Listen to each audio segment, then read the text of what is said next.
Hi hello everyone, welcome back to my channel. నేనండి మీ Madhavi from Tara trending collection. ఈరోజు అయితే ఈజీ అండ్ హెల్తీ రెసిపీ అయితే చూస్తున్నామండి. దాని పేరు వచ్చేసి వెజ్ కబాబ్.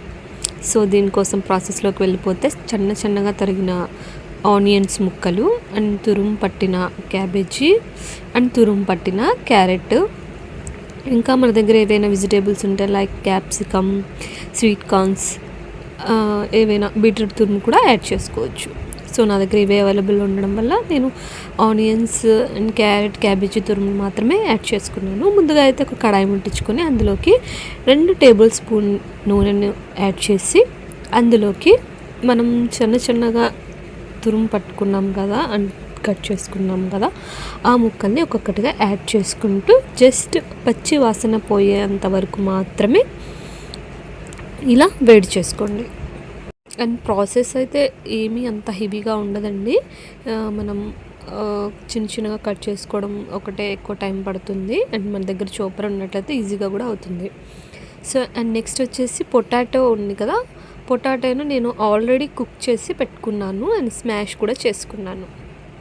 అండ్ బఠానీ, గ్రీన్ కలర్ బఠానీ ఉందండి నా దగ్గర. సో అది కూడా బాయిల్ చేసి అవి కూడా యాడ్ చేస్తున్నాను. మీ దగ్గర స్వీట్ కార్న్స్ ఉన్నట్టయితే అవి యాడ్ చేసుకోవచ్చు, లేదా బఠానీ కూడా యాడ్ చేసుకోవచ్చు.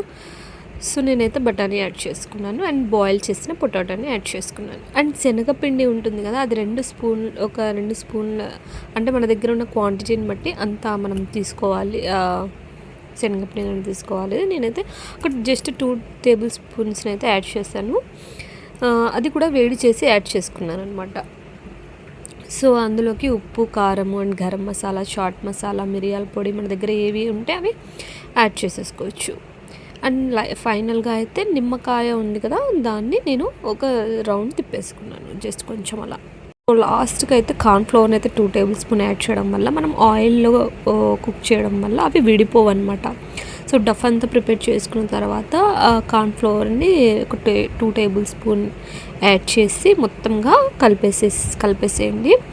అండ్ ఇలా ప్లేట్లో చూపిస్తున్నాను కదా, అలా నేను ఇలా వడల మాదిరిగా ప్రిపేర్ చేసుకున్నాను. లేదంటే మీరు మీకు ఇష్టం వచ్చిన షేప్లో ప్రిపేర్ చేసుకోవచ్చు. హార్ట్ షేప్ అలా కూడా ప్రిపేర్ చేసుకోవచ్చు. సో జస్ట్ కొద్దిగానే ఆయిల్ని నేను ప్యాన్లో యాడ్ చేశాను. ఆయిల్ అంతా స్ప్రెడ్ చేశాను. పాయింట్కి ఒక 4 టేబుల్ స్పూన్స్ ఆయిల్ని మాత్రమే యాడ్ చేశాను. సో నేను ప్రిపేర్ చేసుకున్న రౌండ్ షేప్నన్నిటిని ఆయిల్లో డ్రాప్ చేశాను. ఒక 4 మినిట్స్ అలా వాటిని కదపకండి.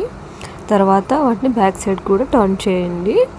ఇలా గోల్డిష్ కలర్లో వచ్చిన తర్వాత సర్వ్ చేసుకోవడమే. ఈ ప్రాసెస్ని అంతా సిమ్లోనే చేయాలండి, లేదంటే మాడిపోతాయి. కేవలం సిమ్లోనే చేయాలి. సో చూసారుగా ఎంతో ఈజీగా హెల్తీ స్నాక్ రెసిపీ అనేది ప్రిపేర్ చేసుకున్నాము మనము. చిన్నపిల్లలు కూడా చాలా ఇష్టంగా తింటారు అండ్ హెల్తీ కూడా. ఆయిల్ చాలా తక్కువగా యూజ్ చేస్తాం కాబట్టి. సో ఈ వీడియో మీకు నచ్చినట్లయితే ప్లీజ్ లైక్ చేయండి, షేర్ చేయండి, సబ్స్క్రైబ్ చేసుకోండి. మరిన్ని వీడియోస్ కోసం ఖచ్చితంగా అయితే సబ్స్క్రైబ్ చేసుకోవడం మర్చిపోవద్దు. Thank you for watching everyone, for watching my video. Thank you.